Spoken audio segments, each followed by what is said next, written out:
सुभद्रा योजना को लेकिन आसी जाइए किसी अपडेट। यही सुभद्रा योजना रे फॉर्म दाखल वर्तमान खोला अच्छी।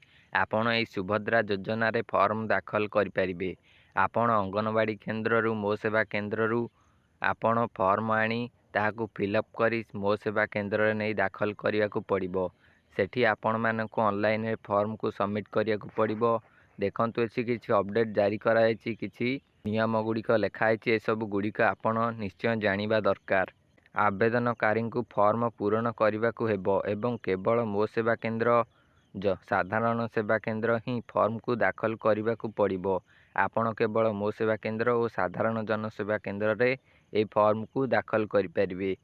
आवेदनकारी द्वारा दाखल होइथिबा फॉर्म रे कौनसी असंगति थिले आधार रे थिबा तथ्य को ग्रहण कराजिबो।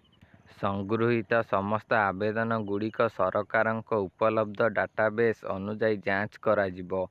आवेदनकारी सुभद्रा अधीन रे सेमानंकर प्रमाण करिवे एवं मो सेवा केन्द्र साधारण सेवा केन्द्र रे फॉर्म दाखल करिबा बेले ई-केवाईसी प्रक्रिया को संपूर्ण करिवे। ई-केवाईसी आपणकर बाध्यतामूलक रहिबो। एहाकु आपणक करिबाकु पड़िबो। एही सुभद्रा योजना रे वर्तमान आवेदन चली। आपण आवेदन करनियंतु। एहा पर देखंतु एठी तार ऑफिशियल वेबसाइट देइछे। वेबसाइट रे जाई एही योजना विषय रे सब किछि डिटेल्स पाई परिवे। एही वेबसाइट रो नाम होची www.subhadra.odisha.gov.in। एही वेबसाइट को जाई सब किछि जानि परिवे। एहा सहित नहले आपण 14678 रे कॉल करि परिवे। यही 14678 नंबर को कॉल करी आपणकर जहाँ भी किसी प्रश्न रोची डाउट रोची ताहाकू क्लियर कर नहीं पारिबे।